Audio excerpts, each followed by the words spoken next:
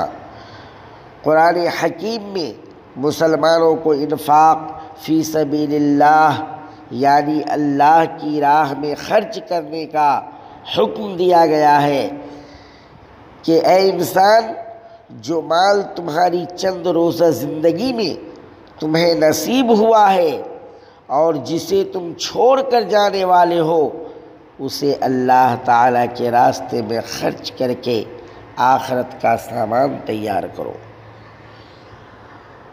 سورۃ الحدید سورہ نمبر 57 آیت نمبر 7 میں اللہ سبحانہ و تعالی انفاق فی سبیل اللہ کے بارے میں ارشاد فرما رہا ہے، آمنوا باللہ ورسولہ وانفقوا مما جعلکم مستخلفین فیہ فالذین آمنوا منکم وانفقوا لهم اجر کبیر۔ اے لوگو، اللہ اور اس کے رسول صلی اللہ علیہ وسلم پر ایمان لاؤ اور اس مال و دولت میں سے خرچ کرو جس میں اس نے تمہیں اپنا نائب بنایا ہے۔ پس تم میں سے جو لوگ ایمان لائے اور خرچ کیے ان کے لیے بہت بڑا اجر ہے، ان کے لیے بہت بڑا ثواب ہے۔ بعض لوگ اپنے مال میں کمی کے اندیشہ کے پیش نظر خرچ نہیں کرتے۔ اللہ تعالیٰ نے بڑی اچھی تمثیل کے ذریعے انفاق فی سبیل اللہ کو اپنی بارگاہ میں قرض حسنہ قرار دیا ہے کہ جو مجھے قرض دے گا، یعنی کوئی اللہ کی راہ میں خرچ کرتا ہے تو گویا کہ وہ اللہ کو قرض حسنہ دے رہا ہے۔ جو مجھے قرض دے گا، اللہ تعالیٰ کہہ رہا ہے، میں اس کی بہترین جزا دیتا ہوں۔ سورہ بقرہ سورہ نمبر 2 آیت نمبر 245 میں اللہ تعالیٰ ارشاد فرما رہا ہے، من ذا الذی یقرض اللہ قرضا حسنا فیضاعفہ له اضعافا کثیرہ واللہ یقبض ویبسط والیہ ترجعون۔ کون ہے جو اللہ کو قرض حسنہ دے پھر وہ اس کے لیے اسے کئی گنا بڑھا دے گا، اور اللہ ہی تنگی اور کشادگی کرتا ہے اور تم لوگ اسی کی طرف لوٹائے جاؤ گے۔ اس آیت کریمہ سے معلوم ہوا کہ اگر آپ اللہ کی راہ میں 1 روپیہ خرچ کریں گے، یعنی اللہ کی راہ میں خرچ کرنے کا مطلب آپ کسی غریب کو، کسی یتیم کو، کسی بے سہارا کو 1 روپیہ بھی دیں گے تو وہ اللہ تبارک و تعالی اس کا ثواب قیامت کے دن آپ کو زیادہ سے زیادہ عطا کرے گا۔ اگر ایک مالدار آدمی کسی شخص کو کہے کہ آج تم فلاں آدمی کو 100 روپے دے دو، میں کل تمہیں اس کے بدلے میں 700 روپے دوں گا، تو کیا وہ شخص اسے 100 روپے دینے سے ہچکچائے گا یا حیل و حجت پیش کرے گا؟ نہیں، ہرگز نہیں، کیونکہ اسے معلوم ہے کہ کل مجھے اس کے بدلے میں 100 نہیں بلکہ 700 روپے مل جائیں گے۔ تو آپ کا کیا خیال ہے اس ذات بابرکات کے بارے میں جس کے پاس تمام خزانوں کی چابیاں ہیں اور وہ اپنے بندوں پر نہایت مہربان اور بڑے کرم والا ہے؟ وہ اپنے وعدے میں سچا ہے اور وہ یہ فرماتا ہے کہ تم میری راہ میں خرچ کرو، میں تمہیں 700 گنا زیادہ اجر و ثواب دوں گا۔ تو کیا وہ اس پر قادر نہیں اور کیا ہمیں اس کے حکم کے مطابق اس کی راہ میں خرچ نہیں کرنا چاہیے؟ جبکہ سورہ مزمل سورہ نمبر 73 آیت نمبر 20 میں اللہ تبارک و تعالی ارشاد فرما رہا ہے وَمَا تُقَدِّمُوا لِأَنفُسِكُم مِّن خَيْرٍ تَجِدُوهُ عِندَ اللَّهِ هُوَ خَيْرًا وَأَعْظَمَ أَجْرًا، اور جو کار خیر بھی آپ اپنے لیے آگے بھیجیں گے اسے اللہ کے ہاں اس حال میں پائیں گے کہ وہ اصل عمل سے بہتر اور اجر کے لحاظ سے بہت بڑا ہوگا۔ اللہ تبارک و تعالی نے خرچ کرنے کے ساتھ ساتھ ہمیں یہ بھی حکم دیا کہ ہم اپنا محبوب مال اللہ کی راہ میں خرچ کریں۔ ہم اللہ کی راہ میں وہ مال خرچ کریں جو ہمیں پسند ہو۔ لوگوں کو اللہ کی راہ میں وہ مال خرچ کرنا چاہیے جسے انسان پسند کرتا ہے۔ اللہ تبارک و تعالی سورہ آل عمران آیت نمبر 92 میں ارشاد فرما رہا ہے لن تنالوا البر حتى تنفقوا مما تحبون وما تنفقوا من شيء فإن الله به عليم۔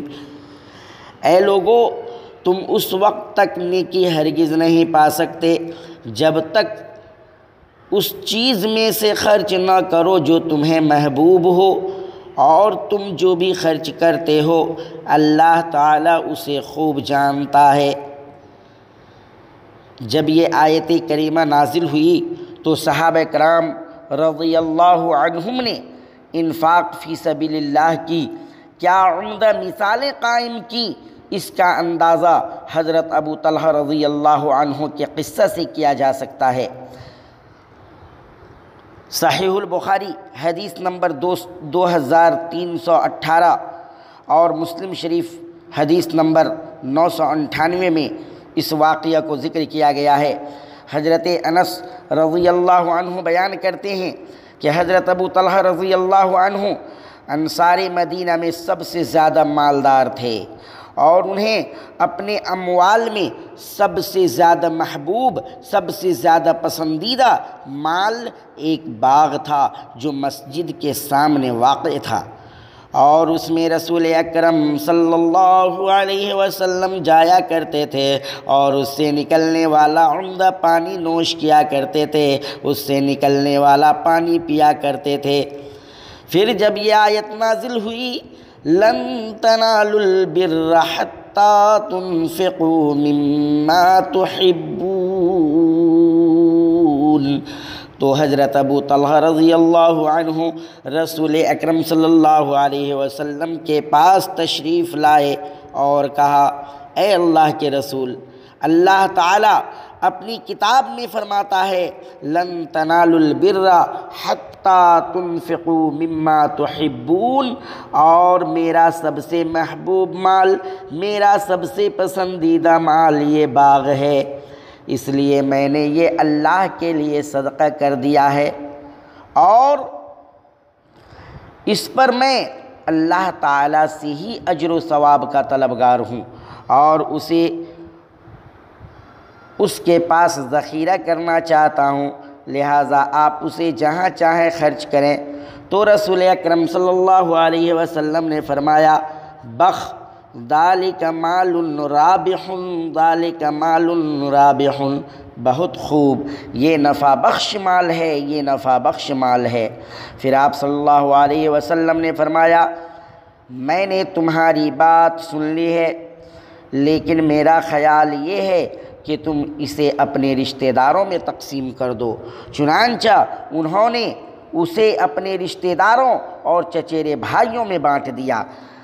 اس حدیث سے ہمیں اور اس واقعے سے ہمیں یہ سبق ملتا ہے، ہمیں یہ درس ملتا ہے کہ سب سے پہلے ہماری مدد اور ہمارے مال کا مستحق ہمارے رشتہ دار ہیں، اس لیے سب سے پہلے مسلمانوں کو چاہیے کہ اپنے قریبی لوگوں کو، اپنے رشتہ داروں کو دیکھے کہ ان میں کون ضرورت مند ہیں، کون حاجت مند ہیں، اور ان کی ضروریات کو پوری کرے۔ اگر اپنے رشتہ داروں میں، اپنے قریبی لوگوں میں کوئی ضرورت مند، کوئی حاجت مند نہیں ہے تو اپنے معاشرے اور سماج کے لوگوں میں دیکھے، اگر اس میں بھی کوئی حاجت مند اور ضرورت مند نہیں ہے تو پھر جہاں بھی کوئی حاجت مند، کوئی ضرورت مند نظر آئے، رضائے الہی کی خاطر اس کی مدد کریں۔ رضائے الہی کی خاطر ضرورت مند بندوں کی ضروریات کو پورا کرنا اور اس کے دیے ہوئے مال میں سے خرچ کرنا بڑے اجر کا باعث اور بہترین عمل ہے۔ سامعین کرام،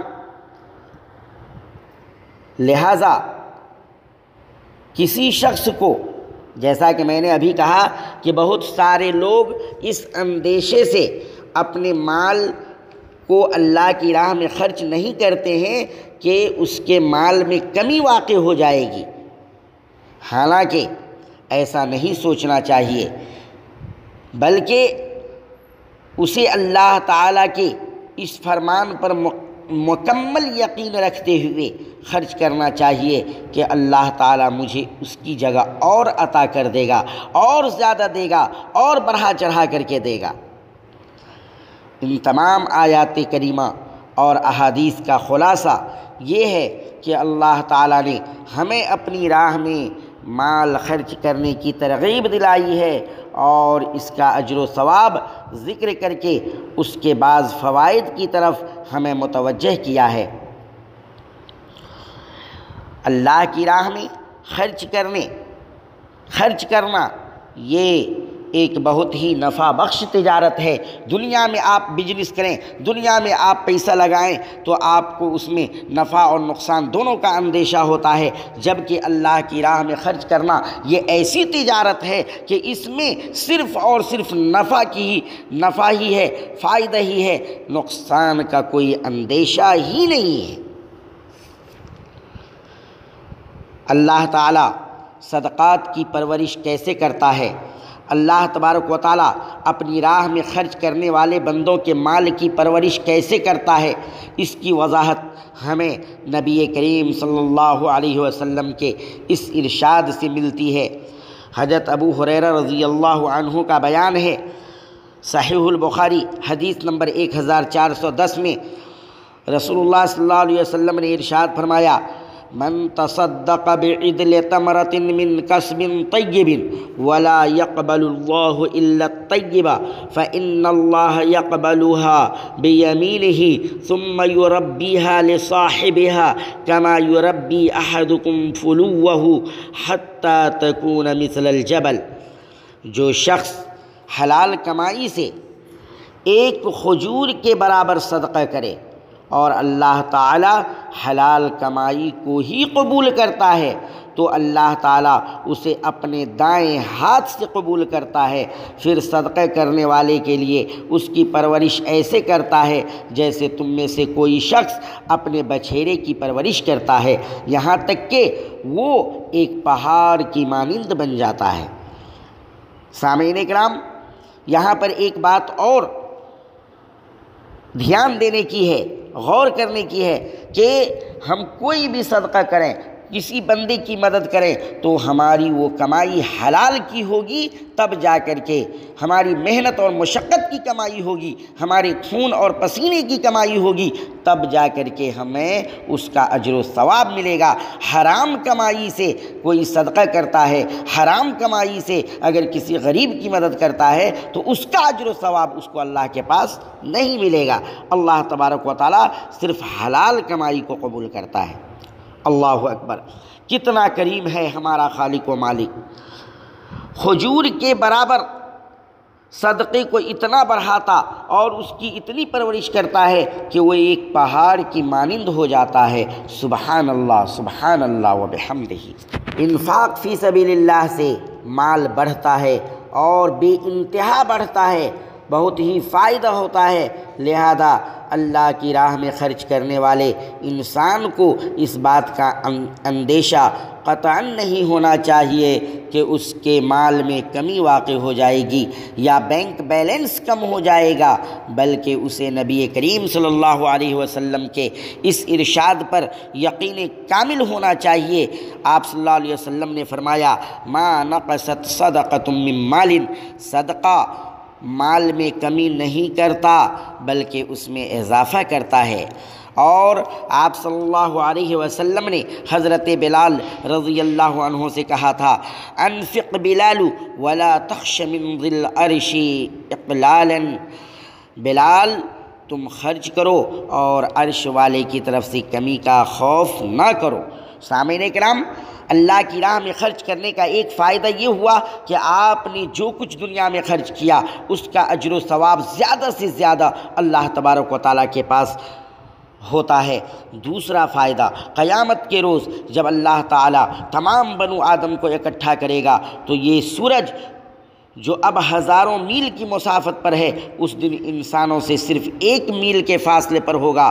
تب لوگوں کو ان کے اعمال کے بقدر پسینہ آئے گا، کسی کا پسینہ اس کے ٹخنوں تک ہوگا، کسی کا پسینہ اس کے گھٹنوں تک ہوگا، کسی کا پسینہ اس کی کوکھ تک ہوگا، کسی کا پسینہ اس کے منہ تک پہنچ رہا ہوگا۔ اس دن صدقہ کرنے والا انسان اپنے صدقے کے سائے تلے اللہ تبارک و تعالیٰ کی رحمت سے اللہ تبارک و تعالیٰ کے عرش کے سائے تلے جگہ پائے گا۔ دوسرا، جو شخص غریبوں، محتاجوں، یتیموں، مجبوروں کی مدد کرتا ہے تو اللہ تبارک و تعالیٰ اس شخص کے کھیتی، اس شخص کے باغات کی آبیاری فرشتوں کے ذریعے سے کرواتا ہے۔ صحیح مسلم حدیث نمبر 2984 میں ایک واقعہ ہے۔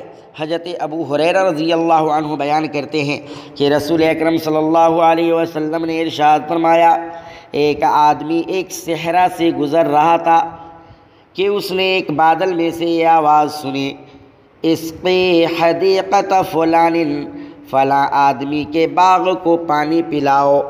چنانچہ وہ بادل ایک طرف چلا گیا اور ایک کالے پتھروں والی زمین پر پانی برسا دیا۔ پھر وہاں موجود نالیوں میں سے ایک نالی نے وہ سارا پانی اپنے اندر لے لیا۔ یہ آدمی پانی کے پیچھے پیچھے چل دیا۔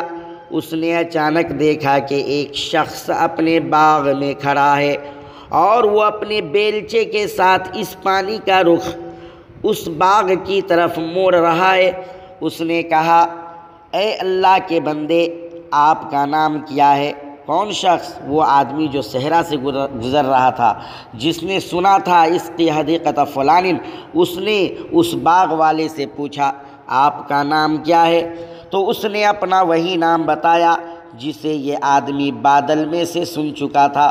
پھر اس نے پوچھا اے اللہ کے بندے، آپ نے میرا نام کیوں پوچھا ہے؟ اس نے کہا میں نے بادل میں سے ایک آواز سنی تھی جس سے یہ پانی نکل کر یہاں پہنچا ہے۔ وہ آواز کہہ رہی تھی فلاں آدمی کے باغ کو پانی پلاؤ، اور اس نے آپ ہی کا نام لیا تھا۔ تو کیا آپ بتائیں گے کہ آپ اس باغ میں کیا کرتے ہیں؟ اس نے کہا جب آپ نے مجھے یہ بات بتائی ہے تو میں بھی آپ کو بتا دیتا ہوں۔ اصل بات یہ ہے کہ میں اس باغ سے نکلنے والا پھل 3 حصوں میں تقسیم کرتا ہوں۔ ایک حصہ صدقہ کر دیتا ہوں، دوسرا حصہ میں اور میرے بچے کھاتے پیتے ہیں، اور تیسرا حصہ میں اسی میں واپس لوٹا دیتا ہوں۔ سامعین کرام، آپ نے دیکھا کس قدر اللہ کی راہ میں خرچ کرنے کا جذبہ ہے۔ یہی نہیں بلکہ اللہ کی راہ میں خرچ کرنے کا تیسرا فائدہ یہ ہوتا ہے کہ اس سے انسان گناہوں سے پاک ہو جاتا ہے، انسان کا مال پاکیزہ ہو جاتا ہے، اور اللہ کی راہ میں خرچ کرنے والے کا نفس مال و دولت کی محبت، حرص، لالچ اور بخل جیسی امراض سے پاک ہو جاتا ہے۔ انفاق فی سبیل اللہ کے بعض فضائل اور فوائد و ثمرات ذکر کرنے کے بعد اب ہم اس کے بعض عمدہ نمونے ذکر کرتے ہیں۔ سامعین کرام، صحابہ کرام رضوان اللہ علیہم اجمعین کا جذبہ ایمانی دیکھیے، اللہ کی راہ میں خرچ کرنے کا کتنا جذبہ ہے۔ سنن ابی داؤد حدیث نمبر 1678 میں ہے، حضرت عمر بن خطاب رضی اللہ عنہ بیان کرتے ہیں کہ ایک دن رسول اکرم صلی اللہ علیہ وسلم نے ہمیں صدقہ کرنے کا حکم دیا۔ یہ غزوہ تبوک کا موقع ہے، قحط سالی کا زمانہ تھا۔ اتفاق سے اس دن میرے پاس مال موجود تھا۔ میں نے دل میں کہا آج حضرت ابو بکر صدیق رضی اللہ عنہ سے سبقت لے جانے کا بہترین موقع ہے، لہٰذا میں اپنا آدھا مال لے آیا اور حضور صلی اللہ علیہ وسلم کی خدمت میں پیش کر دیا۔ آپ صلی اللہ علیہ وسلم نے پوچھا، اے عمر، اپنے گھر والوں کے لیے کیا چھوڑ کر آئے ہو؟ میں نے کہا جتنا مال آپ کی خدمت میں پیش کیا ہے اتنا ہی گھر والوں کے لیے چھوڑ آیا ہوں۔ پھر حضرت ابو بکر رضی اللہ عنہ اپنا پورا مال لے آئے اور رسول اکرم صلی اللہ علیہ وسلم کی خدمت میں پیش کر دیا۔ آپ صلی اللہ علیہ وسلم نے پوچھا، یا ابا بکر ما ابقیت لأہلک؟ فقال ابقیت لهم اللہ ورسولہ۔ اے ابو بکر، تم اپنے گھر والوں کے لیے کیا چھوڑ کر آئے ہو؟ ہائے ہائے، انہوں نے کیا جواب دیا؟ حضرت ابو بکر کا ایمانی جذبہ دیکھیں۔ انہوں نے کہا، اے اللہ کے رسول، میں نے اپنے گھر والوں کے لیے اللہ اور اس کے رسول کو چھوڑ دیا ہے، میں اللہ اور اس کے رسول کو چھوڑ کر آیا ہوں۔ تب میں نے کہا، حضرت عمر کہتے ہیں، جب میں نے ابو بکر رضی اللہ عنہ سے یہ جواب سنا تب میں نے کہا، واللہ لا اسابقک الی شیء ابدا، میں خدا کی قسم میں حضرت ابو بکر سے کبھی سبقت نہیں لے جا سکتا۔ سامعین کرام، آپ نے دیکھا صحابہ کرام کس طریقے سے اللہ کی راہ میں خرچ کرنے میں ایک دوسرے سے سبقت لے جانے کی کوشش کرتے تھے، لیکن ہمارا تو یہ حال ہے کہ اگر ہمیں کوئی صدقہ خیرات کرنے کا موقع ملے، ہمارے یہاں کوئی مچند آ جائے، کوئی مسجد اور مدرسے کے نام پر چندہ لینے والا آ جائے تو ہم باضابطہ رسید چیک کرتے ہیں کہ دیکھیں فلاں نے کتنا دیا ہے، اور اسے مثال دیتے، ارے بھائی اس کے پاس اتنا ہے تو اس نے اتنا ہی دیا ہے، تو میں آپ کو کتنا دے سکتا ہوں، چلیے میرا آپ اس سے تھوڑا کم رسید کاٹ لیجئے۔ یہاں یہ جاننا ضروری ہے کہ آج ہمارے معاشرے میں جب اللہ کی راہ میں خرچ کرنے کے لیے بولا جاتا ہے تو عموماً لوگ یہ مراد لیتے ہیں کہ یہ مالداروں پر ہی ضروری ہے، غریب افراد اس سے مستثنیٰ ہے۔ حالانکہ یہ سوچ غلط ہے کہ ہم مال نہیں رکھتے، ہمارے پاس زیادہ مالداری نہیں ہے، ہمارے پاس زیادہ فراوانی نہیں ہے، ہمارے پاس زیادہ خوشحالی نہیں ہے، ایسا نہیں سوچنا چاہیے، بلکہ یہاں مطلوب و مقصود یہ ہے کہ ہر شخص اپنی حیثیت کے مطابق خرچ کرے اور اس کار خیر میں حصہ لے۔ اللہ تعالیٰ کے یہاں مقدار نہیں بلکہ اخلاص دیکھا جاتا ہے۔ اخلاص کے ساتھ دیا ہوا معمولی مال بڑی بڑی رقموں پر فضیلت رکھ سکتا ہے۔ صحیح بخاری کی روایت ہے، اللہ کے رسول صلی اللہ علیہ وسلم نے ارشاد فرمایا، اتقوا النار ولو بشق تمرہ، جہنم کی آگ سے بچو خواہ ایک کھجور کے آدھے حصے کے ذریعے کیوں نہ ہو۔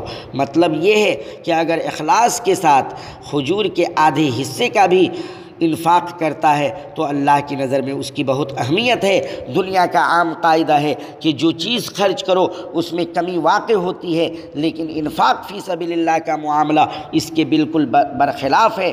اس کو خرچ کرنے سے اس میں زیادتی ہوتی ہے، اللہ تعالیٰ اس خرچ کرنے والے کو اس کا نعم البدل عطا فرماتا ہے۔ حضرات، آج دنیا جس پریشانی میں ہے اس میں محتاج تو محتاج وہ لوگ جو کبھی دوسروں کو دیا کرتے تھے، جو دوسروں پر مال خرچ کیا کرتے تھے، جو دوسروں کی مدد کیا کرتے تھے، آج وہ ایک وقت کے کھانے کا انتظام کرنے پر مجبور ہے۔ ان کے بچے صاحب حیثیت لوگوں کی طرف حسرت بھری نگاہ سے دیکھ رہے ہیں کہ کاش کوئی اس کی مدد کرے۔ ذرا ہم نے سوچا کہ ہم عیش و آرام کے ساتھ گھر میں کھا رہے ہیں، پہن رہے ہیں، ہمارا کوئی بھائی ہم سے مدد کی امید لگائے ہوئے بیٹھا ہے۔ ہم سب ایک جوٹ ہو کر سوچیں، اپنے دل پر ہاتھ رکھ کر کے سوچیں کہ ہم نے اب تک کتنے غریبوں کی مدد کی ہے، ہم نے کتنے لوگوں کو افطار کرایا ہے، ہم نے کسے پوچھا ہے کہ کن کے پاس عید منانے کے لیے پیسہ ہے یا نہیں ہے، ہم نے کتنے یتیموں کے سروں پر دست شفقت رکھا ہے، ہم نے کتنی بیواؤں کو سہارا دیا ہے۔ مسلمانوں، یہ سوچنے کا مقام ہے۔ آخر دنیا سے کیا لے کر کے جاؤ گے؟ یہ دنیا پھانی ہے، آخرت جاویدانی ہے۔ یہ وقت ہے اللہ کی راہ میں خرچ کر کے زیادہ سے زیادہ نیکیاں کمانے کا، اپنی آخرت کا سامان تیار کرنے کا۔ اللہ تبارک و تعالیٰ سے دعا ہے کہ اے پاک پروردگار عالم، ہم میں جو صاحب حیثیت ہے، اے اللہ جسے تو مال سے نوازا ہے، اے اللہ جسے تو فراوانی دی ہے، اے اللہ تو اسے غریبوں، مسکینوں، یتیموں پر خرچ کرنے کی توفیق عطا فرما۔ اے بار الہ، ہم تمام لوگوں کے دلوں میں صحابہ کرام جیسا ایمان پیدا کر دے۔ آمین۔ وآخر الدعوانا ان الحمدللہ رب العالمین۔ استغفر اللہ لی ولکم ولسائر المسلمین۔ تقبل برحمتک یا ارحم الراحمین۔ والسلام علیکم ورحمۃ اللہ وبرکاتہ۔ اللہ اکبر اللہ